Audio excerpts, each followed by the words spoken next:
propósito de las pruebas. Este es el segundo tema. Hablamos la semana pasada acerca de Abraham, cómo soportó él la prueba entregando a su hijo y cómo demostró así su fe, cómo demostró la fe que le tenía al Señor, entregando a su único hijo. Entonces, hablando de las pruebas, en un sentido debemos estar agradecidos por ellas, porque nos ayudan en el inventario de nuestra propia fe. Y eso es muy útil, hermanos. Las pruebas, cuando vienen a nuestra vida, son siempre de utilidad para nosotros, porque nos van a ayudar, ¿cierto? Nos van a hacer hombres y mujeres más sabios, más entendidos. Siempre quiero saber en dónde está mi fe, para que pueda ser más fuerte. Porque entre más fuerte sea mi fe, lo más probable es que sea más útil para Dios. Cuando Habacuc estaba atravesando el misterio de su propia situación en la promesa devastadora de que los caldeos vendrían y aplastarían a su pueblo, a pesar de todo, él dijo: aun si la higuera no florece y el fruto no está en la vid, y el olivo no produce, y en el campo no hay comida y los rebaños son quitados, y no hay rebaño en el establo. En otras palabras, cierto está diciendo aquí Habacuc: si todo lo que yo conozco como normativo en la vida, cierto, ya no está o cesa, aún así me regocijaré en el Señor. Me gozaré, dice, en el Dios de mi salvación. Jehová Dios es mi fortaleza, y Él hace mis pies como de sierva y en mis alturas me hace andar. Y al final dice al cantante principal: en mis instrumentos de cuerda. ¿Qué es esto? Es una alabanza. Él se está regocijando en el Señor y dice: aunque me falte todo, yo me voy a regocijar en el Dios de mi salvación. ¿Por qué? Porque aquí está diciendo: aunque la higuera no florece, no dé fruto, no la vid, no esté el olivo, el campo no dé nada, ni los rebaños. En otras palabras, ¿cierto? Si no tengo trabajo, si no tengo vehículo, si no tengo para echarle benzina, si no tengo un plato de comida, aún así, dice, me gozaré en el Dios de mi salvación. ¿Podría usted cantar eso? En medio de la necesidad, cantarle al Señor y regocijarse porque está en necesidad, regocijarse porque no tiene nada, ni siquiera un pan para echarse a la boca.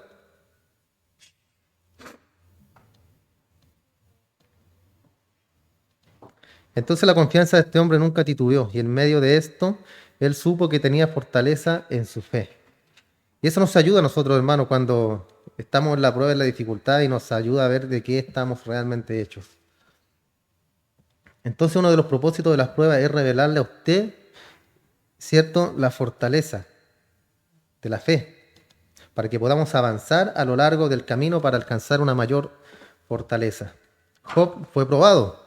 Como resultado de su prueba, en el capítulo 42, verso 5, en ese texto conocido, él dice: de oídas te había oído y ahora mis ojos te ven, y me arrepiento, me aborrezco a mí mismo, me arrepiento en polvo y ceniza. En otras palabras, él dijo: quiero confesar mi pecado, Señor. Nunca antes realmente te había visto como te veo ahora, y me doy cuenta de que algunas de las cosas que pensaba acerca de ti, y dije acerca de ti, y sentía acerca de ti, fueron pecaminosas. Señor, mi fe y sus debilidades han sido reveladas. Entonces las pruebas vienen, hermano, con un propósito: para fortalecer nuestra fe. En segundo lugar, debemos reconocer que las pruebas vienen para humillarnos también. Porque a veces nos creemos muy, ¿cierto?, o súper cristianos a lo mejor, que vengan pruebas nomás, vengan pruebas. Y Dios nos conoce, hermano. Podemos ser muy cristianos, muy valientes, ¿cierto?, guerreros, soldados del Señor, pero siempre va a haber una debilidad en nosotros. Y ahí es donde el Señor va a trabajar y nos va a humillar. Vienen las pruebas para recordarnos que no debemos pensar con mayor confianza en nuestra fortaleza espiritual como debiéramos. Está relacionado de cerca con la primera, pero un poco diferente. Vienen no solo para mostrarnos nuestra fortaleza, sino que vienen para humillarnos. No sea que pensemos que somos más fuertes espiritualmente de lo que somos. Y esto es ilustrado de la manera más vivida como en cualquier otro lugar en las Escrituras. El testimonio de Pablo en 2 Corintios 12, él dice, el verso 7, no sea que me enaltezca de sobremanera. Pablo aquí lo está afirmando. En otras palabras, menos que yo tenga un concepto más alto de mí, del que debo pensar, debido a la abundancia de las revelaciones y por haber sido arrebatado al tercer cielo y en todas las cosas que Pablo pudo hacer, y el poder del Espíritu, milagros, señales, maravillas, obras poderosas, revelaciones que le vinieron a él por parte de Dios. Recuerden que él habla acerca de eso, ¿cierto? Que él fue arrebatado al cielo, Pablo. Entonces él igual tenía, de alguna forma o de cierta manera, tenía ese miedo, ¿cierto? De enaltecerse, porque era un privilegiado. Si ahora una persona fuera al cielo de esta forma en que Pablo fue, lo más probable es que andaría jactándose por ahí, ¿cierto? O dando testimonio ahí, cobrando por el testimonio porque fue al cielo. Pero Pablo no, ¿cierto? Él decía que tenía miedo de todo esto. Y para que la grandeza de las revelaciones no me exaltase desmedidamente, me fue dado un aguijón en la carne para afligirme. Ahí está el aguijón, ¿cierto? Donde le dice el Señor, bástate en mi gracia, porque el poder se perfecciona, mi poder se perfecciona en la debilidad. Ahí es donde Pablo dice, por eso mejor me voy a gloriar en mis debilidades. Estaba enfermo Pablo, rogó al Señor para que le quitaran, ¿cierto?, a ese enviado de Satanás que lo abofeteaba a diario. Y el Señor no le quitó ese aguijón, hermano. ¿Por qué?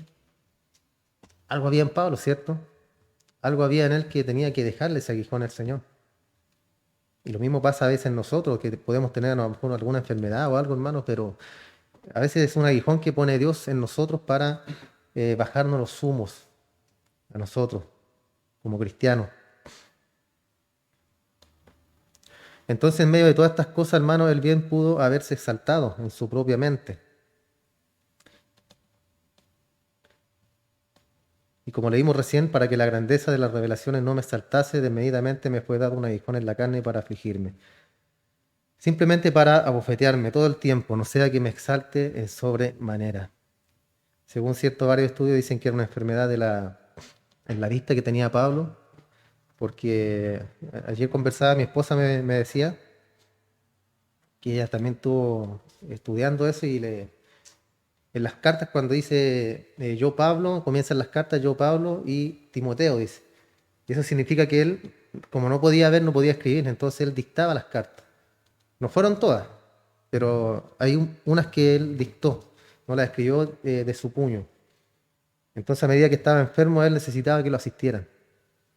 Pablo y Silvano, Pablo y fulano, así. Entonces lo más probable es que tenía alguna enfermedad en los ojos, en la vista.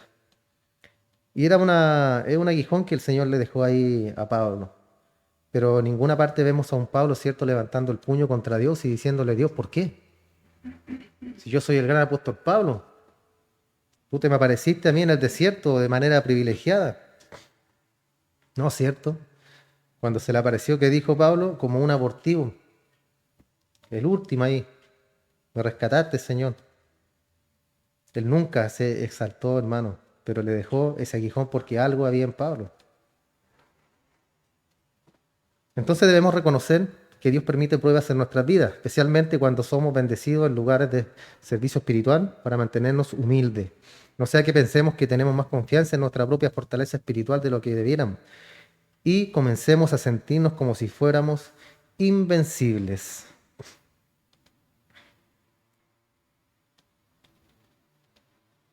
En tercer lugar, podríamos decir que el Señor trae pruebas a nuestra vida también para alejarnos de las cosas del mundo, de cosas mundanas. Conforme pasan los años, ¿cierto? Vamos acumulando cosas, muebles, vehículos, bienes, dinero, lo que sea. Éxito a lo mejor, ¿cierto? A lo mejor algunos fama, popularidad.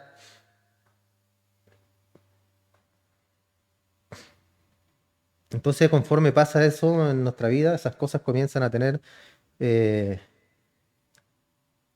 a tener una importancia relevante en nuestra vida, lo cual no debería ser, ¿cierto?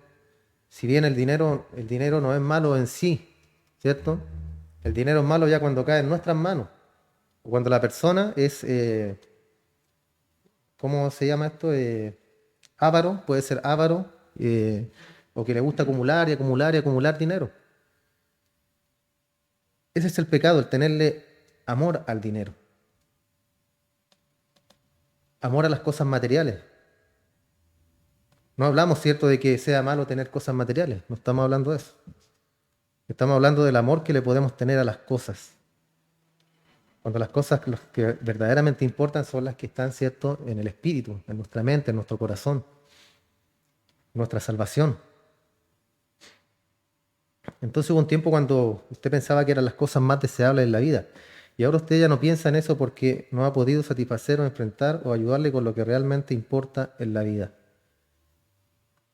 Hay un dicho que dice, mientras uno más tiene, más quiere. Mientras más empieza a tener, más quiere, más quiere, más quiere. Y yo siempre he dicho, en mi negocio siempre he dicho lo mismo, porque siempre me dicen, ¿y el otro camión cuándo? ¿Y cuándo hay aquí? ¿Y contrata aquí? Yo le digo, no, yo quiero ahí, ahí nomás. No quiero más. Quiero estar bien yo, que estén bien los chiquillos y que se haga plata, ¿cierto?, para tener un buen pasar. Pero ya de crecer y seguir creciendo y seguir abarcando y seguir, no, yo no soy de esa mentalidad, hermano. Eh, y creo y pienso que, cierto, debemos nosotros también ser así. No estoy hablando de que seamos mediocres tampoco, ya, que se entienda eso, hermano. Si usted puede surgir, usted puede salir adelante, hágalo, hágalo. Si usted tiene, es bueno para los negocios, para lo que sea, invierta, haga dinero y aprovéchelo bien. Si lo malo acá es el amor al dinero, hermano. Ya, eso es lo malo.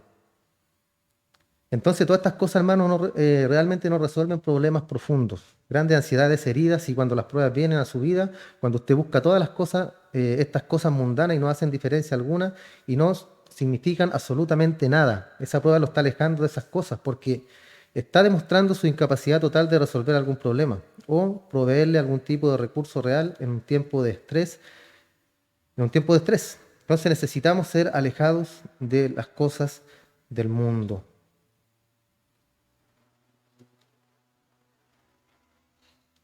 Felipe, en Juan 6 viene Jesús y le dice, ¿cómo vamos a encontrar pan para alimentar a estas personas? Está mirando las cosas desde un punto de vista mundano, ahí cuando estaban en el monte. No hay tiendas por aquí y no hay suficiente pan de cualquier manera. ¿Cómo vamos a conseguir alimento para 5.000 hombres, más las mujeres y los niños? 5, 10, 15, 20.000 personas a lo mejor. Entonces le dice, bueno, Felipe, tú dime, ¿dónde vamos a comprar pan? Y el verso 6 dice, y esto lo dijo para probarlo. ¿Por qué? Porque habían visto los milagros, las maravillas, la capacidad que tenía Jesús de convertir, ¿cierto?, de multiplicar los panes, los peces y de alimentar a toda esa cantidad de personas.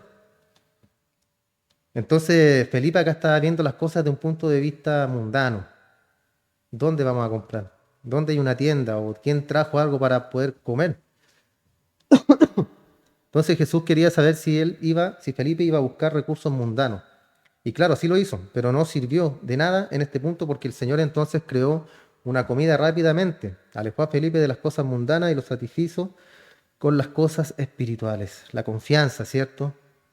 Parece que se le olvidaba a estos hombres que andaban con él, a los discípulos, hermano, la capacidad que tenía el Señor de poder hacer comida de la nada.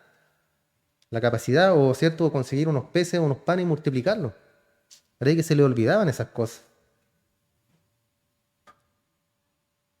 Por eso Jesús ahí estaba tratando con él y lo estaba probando. Como lo hace también con nosotros, hermano, en nuestra vida diaria. Dios nos prueba. Él nos prueba a diario, hermanos, para ver la capacidad de nuestra fe. A veces no salen las cosas como nosotros queremos que salgan, ¿cierto? Y nos frustramos muchas veces, nos enojamos, ¿y por qué? Pero a veces, hermanos, las cosas tienen que ser así. ¿Por qué? Porque el Señor tiene planes con nosotros, tiene planes en nuestra vida. Y siempre, siempre tenemos que ser sabios para pensar, sabios para vivir nuestra vida. Moisés, versículo 24 al 26, en el libro de Hebreos, él había sido criado en la casa de Faraón, él había sido criado como un príncipe en Egipto, durante 40 años él fue educado. Él literalmente estaba en la línea de la familia de Faraón para la providencia. Él había alcanzado el épice de la sociedad egipcia, la cual estaba en la cúspide del mundo. Toda la educación, todo el dinero, todo el prestigio, todo el honor, todo el éxito. Todas las comodidades estaban ahí en su mano, pero él consideró el menosprecio de Cristo, el ungido del Señor, como riquezas mayores que los tesoros de Egipto. ¿Te fijas? Moisés tenía de todo, hermano, de todo. Era un súper millonario, Moisés, por decirlo de alguna forma, porque tenían todo ellos en su cultura. ¿Y qué prefirió Moisés? Escuchó la voz del Señor y prefirió rescatar al pueblo de Israel. ¿Tenía alguna necesidad Moisés? Ninguna. ¿Tenía alguna obligación de salir? Tampoco. Pero él lo hizo por amor a su Señor. Dejó todo de lado, dinero, fama, éxito, riqueza, lo que sea, hermano, que a usted se le pueda ocurrir. Él lo dejó de lado por servir al Señor. Imagínese, por ir a pasear al desierto, hermano, pasando hambre, frío, calor. Entonces él había quitado sus ojos de todo eso y él había comenzado a estar preocupado por las pruebas de su pueblo. Y el Señor utilizó esta prueba para alejarlo de las cosas mundanas. Las pruebas van a ser esto, hermano. Tienen que alejarnos de las cosas mundanas. Un cuarto propósito de las pruebas eh, lo podríamos llamar una esperanza eterna. Las pruebas tienden a mostrarnos la bancarrota de los recursos humanos y alejarnos del mundo en cierta manera. También nos dirigen hacia la esperanza celestial. En Romanos capítulo 8 dice: el Espíritu da testimonio a nuestro espíritu de que somos hijos de Dios, y si hijos, entonces herederos. Herederos de Dios y coherederos con Cristo. Aquí viene el pero. Si sufrimos con Él, para que también seamos glorificados con Él. Y considero los sufrimientos del tiempo presente no dignos de ser comparados con la gloria que será revelada en nosotros, la gloria venidera, ¿cierto? Que se habla. Él no, dice todo lo que podamos tener, todo lo que puede hacer esta vida no se compara con lo que va a venir, hermano. No tiene comparación. Por eso la Biblia también nos manda a vivir el día a día. ¿Por qué? Porque debemos siempre enfocarnos en el futuro, hablando espiritualmente, ¿cierto? En nuestro futuro, que será estar con el Señor, será estar con Él, porque esa es la cúspide, el término de toda nuestra vida cristiana, estar con el Señor. Entonces enfrentamos pruebas y las pruebas nos dan un deseo mayor por aquello que es eterno, nos ayudan a anhelar la ciudadanía eterna, colocan nuestros deseos en las cosas de arriba. Eso es algo espiritual muy importante, nos hacen pensar en cosas divinas, cosas celestiales, y eso es lo que Pablo dijo en 2 Corintios 4:16. Por tanto, no desmayamos antes, aunque nuestro hombre exterior se va desgastando, el interior, no obstante, se renueva de día en día. ¿Se fijan? ¿Cómo se renueva el hombre espiritual? ¿Usted sabe cómo se renueva día a día? Por medio de la palabra, ¿cierto? Por medio de la escritura. Así nos vamos renovando cada día nosotros y con la comunión con el Señor. El hombre exterior se va desgastando. Nos vamos poniendo viejitos, ya nos enfermamos, yo no puedo estar en la alabanza porque tenía la presión alta. Nos ponemos viejitos, nos enfermamos. Pero el hombre interior, ¿qué pasa con él? Se va renovando día a día. Y esa es nuestra tarea, hermano, de alimentar nuestro espíritu, alimentar nuestra alma, nuestro ser con la palabra del Señor. Y así nos vamos a ir renovando cada día y nos vamos a ir haciendo más y más fuertes en nuestra fe. Después continúa y dice: porque esta leve tribulación momentánea, mire cómo describe las pruebas acá Pablo, porque esta leve tribulación momentánea produce en nosotros un cada vez más excelente y eterno peso de gloria. En otras palabras, vamos a sufrir un poco, hermano, y después ya vamos a estar en la gloria con el Señor. Eso es todo. Podemos ver nuestras enfermedades o nuestras pruebas como tan grandes aquí en la tierra, ¿cierto? De repente ya queremos desmayar, no queremos seguir, no queremos nada. Pero no es comparado, acá dice Pablo, con la gloria que va a venir. Y habla de la leve tribulación momentánea. Porque si bien vamos a sufrir, pero van a ser cosas leves, hermano. Después dice esto: no mirando nosotros las cosas que se ven, sino las que no se ven. Pues las cosas que se ven son temporales, pero las que no se ven son eternas. Eternas. Nosotros somos seres eternos, hermano. Esta carne, ¿cierto?, es mortal, pero lo que está dentro, el espíritu de nosotros, es eterno, somos inmortales. Entonces, no mirando las cosas que se ven, sino las que no se ven, pues las que se ven son temporales, pero las que no se ven son eternas. ¿Y cómo es que llegamos a tener este tipo de actitud? Muy fácil, en el verso 8 de 2 Corintios 4 dice, estamos atribulados en todo, somos perseguidos, llevando en el cuerpo siempre, por todas partes, la muerte de Jesús, de manera que la muerte actúa en nosotros. Somos perseguidos, estamos atribulados y llevamos en nuestro cuerpo las marcas de Cristo. Él está atravesando tantos problemas, hermanos, que no es sorprendente que no le guste el mundo. Él preferiría estar en la gloria. Y así pasa a veces, ¿cierto? Que ya no, como que no tenemos muchas ganas de estar acá en el mundo. ¿Por qué? Porque conocemos que hay algo mejor. Pablo decía, yo no, entre estar en el cielo, que sería ver espectacular, decía Pablo, bueno, yo prefiero estar acá. ¿Para qué? Para ayudar a mis hermanos, para predicarles, para predicar la palabra, para servir al Señor. Ese era el pensamiento de Pablo. Pero si le dieran a elegir, él decía, no, yo me voy al cielo, al tiro, al tiro. Entonces, como podemos ver, las pruebas tienen un propósito muy útil. Prueban la fortaleza de nuestra fe, nos humillan, nos hace que tengamos más confianza en nuestra fortaleza espiritual de lo que debiéramos. Nos alejan de las cosas mundanas y nos llaman a una esperanza celestial. En quinto lugar, las pruebas también cumplen un propósito muy importante porque revelan lo que realmente amamos. ¿Podría haber algo más querido para Abraham que su hijo Isaac? ¿Podría haber algo más que él amara más? ¿Algo de este mundo?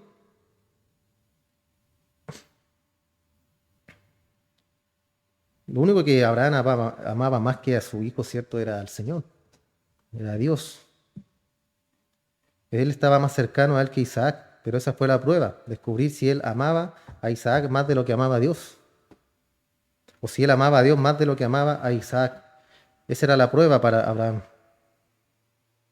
Entonces, como vimos, hermanos, las pruebas revelarán lo que usted realmente ama, por cómo usted reacciona ante las pruebas. Si usted ama de manera suprema a Dios, usted le dirá, gracias Dios, gracias por lo que tú estás logrando, cumpliendo a través de esto. Ayúdame a ver eso. Te doy la gloria a través de lo que tú estás permitiendo que suceda. ¿Tiene usted esa actitud, hermano, en la prueba? Dale las gracias al Señor, porque tú estás trabajando en mí. ¿Tú quieres algo en mí? ¿Recuerden el texto base que estamos utilizando para todo esto? ¿Cuál es? Santiago, ¿cierto? Y dice tener por sumo gozo cuando estén atravesando pruebas, dificultades, enfermedad. Tienen que estar gozosos. Pero si usted realmente se ama a sí mismo más que a Dios, usted dirá, Dios, ¿por qué haces esto? Usted se va a enojar con Él, usted va a molestarse con el Señor. Usted se va a amargar, usted estará lleno de ansiedad. Entonces hay sentido en que si algo está más cercano a usted que Dios, entonces Él lo tiene que quitar. Entonces en nuestra propia vida solo debemos asegurarnos de que nada esté más cerca de nosotros que el Señor. Si hubiera estado, cierto, más cercano su hijo, Isaac, que el Señor, ciertamente Él se lo hubiera quitado. ¿Y cómo cumpliría la promesa de la descendencia? Dios sabrá cómo hacerlo, ¿cierto? No podemos nosotros suponer algo. Lo que sí es que eso debía cumplirse. Entonces debemos dejar de lado las cosas del mundo, debemos siempre tener nuestra mirada en el Señor, siempre tener nuestra mirada puesta en Dios. Él es el soberano. El que nos ama, el que ama a padre, madre, ¿cierto? Más que a mí, dijo Jesús, no es digno de ser llamado mi discípulo. Pero sabemos, ¿cierto?, en el contexto que eso se habla, que lo vamos a ver también. Deuteronomio 13, verso 3 dice, no escucharás las palabras de este profeta o ese soñador de sueño, porque Jehová tu Dios te prueba para saber si amas a Jehová tu Dios con todo tu corazón y con toda tu alma. Entonces el Señor nos prueba para ver a quién amamos más, para ver si lo amas a Él con todo tu corazón y con toda tu alma. En Lucas 14:26, si alguno viene en pos de mí y no aborrece a su padre y madre y esposa, hijos, hermanos, hermanas, y también su propia vida, él no puede ser mi discípulo. El que no lleva su propia cruz y viene en pos de mí, no puede ser mi discípulo. Sabemos lo que significa acá, ¿cierto? Es amar menos. No significa que usted tiene que aborrecer a su madre, a su padre, a su hijo, hermano, hermana, quien sea, sino que en cierto grado es amar, yo amo más al Señor que a mi madre o a mi esposa. Y esa es la regla, hermano. Esa es la regla, amar más al Señor. Y no significa aborrecer como dice acá. ¿Qué es lo que está diciendo? Está diciendo literalmente que es algo cristiano el odiar a todo el mundo, incluyéndote a ti mismo. No, ¿cierto? Lo que él quiere decir con esto es que si usted no ama a Dios al grado que usted, ¿cierto?, de manera dispuesta, si es necesario, se distancia del padre, madre, esposa, hijo, hermano, hermana y aún así su propia vida, entonces no ama a Dios de manera suprema. Usted no es digno de ser su discípulo. Al igual que Abraham, amó menos a Isaac, ya que amó más a Dios. ¿Se fijan? Abraham amaba a su hijo, pero lo amaba menos que a Dios. ¿Por qué? Porque él obedeció al Señor. A tal grado, ¿cierto?, de que ya una vez que tenía listo el sacrificio para matar a su hijo, Dios vio que él le era fiel. Aunque cierto, yo pienso que él ya lo sabía de antemano, porque Dios es soberano. Pero más que eso, yo pienso que también tenía que darle una lección a Abraham, de qué estaba hecho él. Y ahí Abraham se dio cuenta, ¿cierto?, que estaba hecho de 24 quilates de oro puro, ¿cierto? Y así como nosotros debemos también querer estar ante los ojos del Señor, cristianos fuertes, firmes, pero siempre humildes, siempre humildes. Astutos, ¿cierto?, como serpiente, y mansos como corderitos, ¿cierto?, como ovejitas, pero astutos también debemos ser. Entonces, ¿qué quiere decir acá aislarse, distanciarse? Queremos decir que usted va a hacer la voluntad de Dios en primer lugar y sobre cualquier otra cosa, sin importar lo que apela a aquellos que está cerca de usted. No importa lo que le importa a su padre, a su madre, o a su esposa, a sus hijos, a su hermano, a su hermana, aún a su propia carne. Usted hará la voluntad de Dios sin importar lo que ellos quieran, porque ahí está su amor supremo. Yo siempre me acuerdo, mi madre contaba de la tía Marta, era que parece que le llegaban visitas y ella dejaba las visitas sola en la casa y se iba a la iglesia. ¿Estará bien eso? ¿A quién amaba más ella? Prefería estar más en la iglesia, ¿cierto? Que estar con la... Ahí es un ejemplo vívido, hermano, porque ella prefería estar en la casa del Señor antes de estar con sus familiares. No, es que no era que no los amaba, los amaba también, los quería, pero amaba más a Dios. Entonces Dios quería en el caso de Abraham que él y todos nosotros supiéramos a quién amaba más. Y él le dijo a Isaac, tu único hijo, a quien amas. Entonces Abraham acá, hermanos, pasó la prueba. ¿A quién amaba más entonces ante cualquier cosa u otra persona, Abraham? A Dios. Y ese es el valor de la prueba. Abraham descubrió que él amaba a Dios más que a cualquier otra persona. Y todo el mundo supo eso. Y es tan importante señalarlo también, hermano. Entonces, cuando usted atraviese una prueba, descubra lo que revela acerca de su amor. Vea usted en esa prueba a quién ama más. Si ama más al Señor o ama más, ¿cierto? Se ama más a usted mismo o a cualquier otra persona. Un sexto propósito en las pruebas que realmente también es útil. Las pruebas nos enseñan a valorar la bendición de Dios. La razón nos enseña a valorar el mundo. Los sentimientos nos enseñan a valorar el placer. La fe nos dice que valoremos el mundo de Dios, la palabra de Dios, el favor de Dios y la bendición de Dios. La razón nos dice que aprovechar lo que más se pueda en el mundo. ¿He escuchado ese dicho que lo comido y lo bailado no me lo quita nadie? Es el pensamiento del mundo, ¿ya? Aprovechar lo que más se pueda, los placeres de la carne, la vanagloria de la vida, como habla la Escritura también. Entonces eso dice la razón, aprovecha lo que más puedas en el mundo. El sentimiento dice, encuentra el placer a costa de lo que sea. Pero la fe dice, obedece la palabra de Dios y serás bendecido. Entonces estas pruebas nos enseñan la bendición de la obediencia. En medio de una prueba, obedecemos y somos bendecidos. Ese es el patrón, ¿cierto? Dios nos da la prueba, nos da la salida y salimos bendecidos.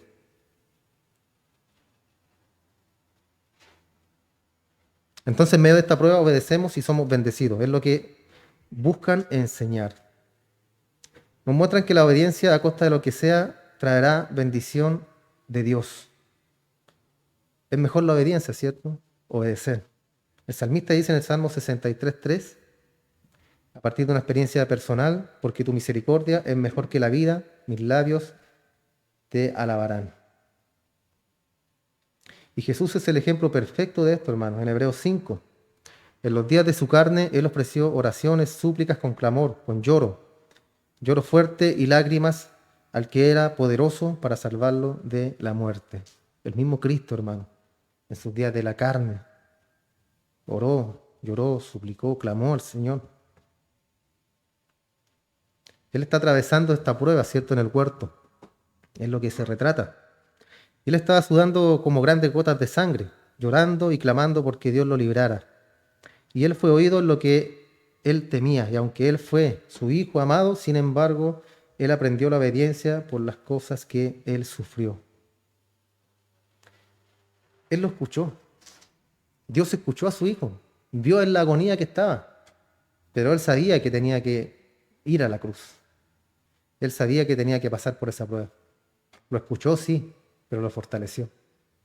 No lo consintió. No le dijo, ¿sabes qué? Tienes razón, mandemos a Pedro mejor. Porque Pedro salió medio chueco, así que él que se vaya mejor a la cruz. Tú, como tú, mi hijo. Él sufrió y lloraba, hermanos, y estaba angustiado. Yo pienso que él estaba angustiado, hermano, porque en la cruz él tenía que separarse de su padre. ¿Por qué? Porque Dios no tiene relación con el pecado y la palabra dice que Cristo cargó todos los pecados en la cruz.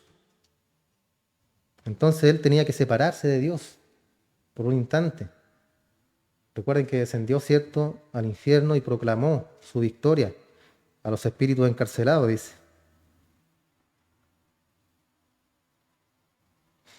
Y habiendo sido perfeccionado, se volvió el autor de la salvación eterna de todos los que le obedecen.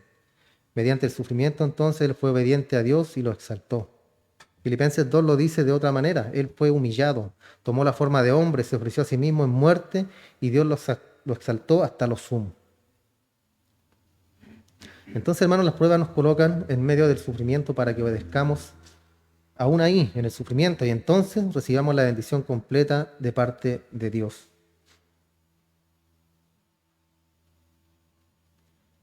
Entonces, cuando usted atraviesa la prueba, hermano, usted aprende a obedecer a Dios. Usted experimenta la emoción de su bendición. ¿Por qué? Porque esa es la promesa de Él. Después del sufrimiento, ¿cierto?, viene la recompensa. Y ese sufrimiento nos va a ayudar a perfeccionarnos cada día más como cristianos. Es como cuando uno tiene pena y llora, ¿cierto? Y después está desahogado, ¿cierto? Como que saca un peso de encima cuando llora. Bueno, soy re malo para llorar, pero usted, ¿cierto? Cuando tiene pena uno y quiere llorar, y eso lo alivia a uno. Las pruebas son así en nosotros, hermano. Viene el sufrimiento, pero después viene el alivio. El alivio y viene la fortaleza. Número 7, el sufrimiento viene a este en un propósito de mucho valor. El sufrimiento viene para capacitarnos, para ayudar a otros en su sufrimiento. Con esto me recuerdo a mi esposa que decía, una vez la escuché, cierto, que hablaba que Dios nos hace pasar cosas o etapas de repente en nuestra vida para después nosotros poder enseñarle a otras personas o decirle, ¿sabes qué? Yo pasé por lo mismo, yo te puedo ayudar, yo te entiendo. Entonces las pruebas también vienen para eso, hermano, para que nosotros después podamos ayudar a otras personas, a otros en los sufrimientos. Entonces algunas veces cuando viene el sufrimiento quizás no tenga ningún otro propósito que capacitarme mejor para ayudar a otros en el sufrimiento. Capítulo 22 de Lucas, Jesús dice acerca de Pedro: Simón, Simón, he aquí Satanás te ha pedido para zarandearte como a trigo. Satanás te va a tomar, Pedro, y te va a sacudir. Y agrega Jesús y dice: yo he orado por ti para que tu fe no falle, para que tú salgas de esto. Y ahí está, hermano, un propósito maravilloso. Y si lo hizo con Pedro, nosotros no somos la excepción, hermano. ¿Ya? A nosotros nos toca Satanás cuando Dios lo permite. No es que Satanás venga y lo tome a usted, porque muchas veces yo he escuchado, hermano, de que no, que el diablo me tiene así, que el diablo me enfermó, que el diablo, y le echan la culpa al diablo, el diablo, el diablo. Como si Dios no tuviera nada que ver en esto, hermano. Dios es el que permite. Y tenemos la prueba aquí, ¿cierto? Él le dijo, le fue a pedir permiso a Jesús. ¿Para qué? Para zarandear a Pedrito. Y él le dijo, sí, zarandéalo, a los que sufra, que llore. En el fondo yo voy a orar por él. Yo voy a pedir por Pedro para que la fe no falle. Y es lo mismo que pasa con nosotros, hermano. Recuerden que Dios nos manda prueba, pero no va a ser algo que nosotros no podamos soportar. ¿Ya? Así que cuando usted en una prueba que esté a punto así de desmayar, de fallecer, que ya no quiere más, usted piense eso. De que Dios lo está capacitando y no le va a dar una prueba mayor que usted no pueda soportar.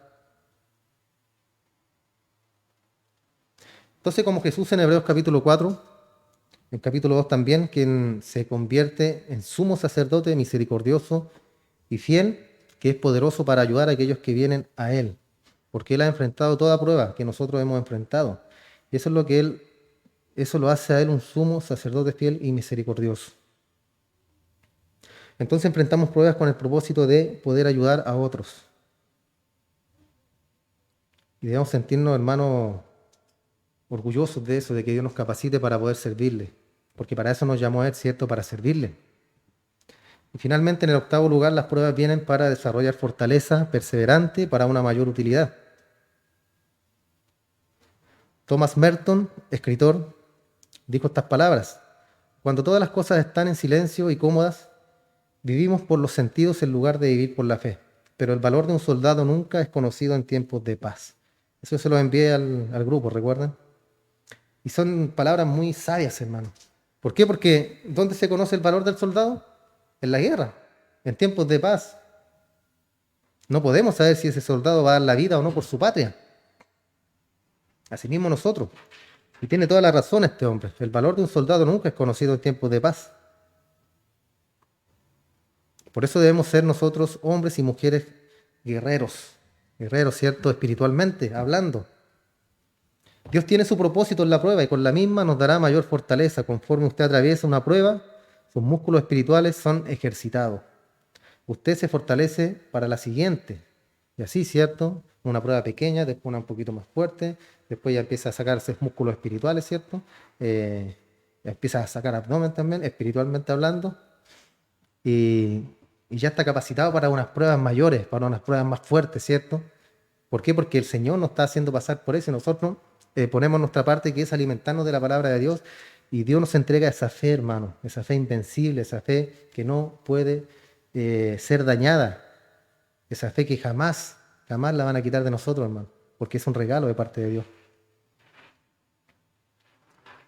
Entonces eso significa que usted va a poder enfrentar un enemigo mayor. Y también significa que usted es más útil. Entonces usted atraviesa una prueba y de prueba en prueba y todas esas lo están fortaleciendo. Hasta que ahora su utilidad se está incrementando y su fortaleza lo hace más útil. Entonces, entre más útil usted es, más es usado. Entre usted más usado es, más logra en el poder del Espíritu para la gloria de Dios. Entonces, ¿cuál es el propósito de Dios conforme Él nos prueba? En primer lugar, para probar la fortaleza de nuestra fe, para que podamos saber de dónde está nuestra fortaleza o estamos débiles. En segundo lugar, para humillarnos, o sea que lleguemos a tener más confianza en nuestra propia fortaleza espiritual de lo que debiéramos. En tercer lugar, para alejarnos de las cosas del mundo. En cuarto lugar, para llamarnos a una esperanza celestial, que vivamos enfocados en lo de arriba y no en lo de abajo, en las cosas terrenales. En quinto lugar, para revelarnos lo que realmente amamos. Si amamos más a Dios, o amamos más las cosas del mundo, o amamos más a la familia. En sexto lugar, para enseñarnos a valorar la bendición de Dios y a valorar conforme viene a nosotros en los tiempos de sufrimiento. En séptimo lugar, para capacitarnos para ayudar a otros en sus pruebas, para sobrellevar los unos las cargas de los otros. Y esto es hermoso, hermano, poder ayudar a los hermanos, servir, ¿cierto? Es lindo poder servir a los demás, a las otras personas, en la dificultad, en lo que sea. Yo siempre le he dicho, cuando necesiten algo de mí, molesten, me llamen, me saben a dónde vivo, pero nunca me molestan. Nunca llegan allá. Son malos. En séptimo lugar, para capacitarnos para ayudar a otros en sus pruebas, para sobrellevar los unos las cargas de los otros. Lo repito. Yo algún día voy a llegar a la casa de ustedes. A ver qué van a hacer.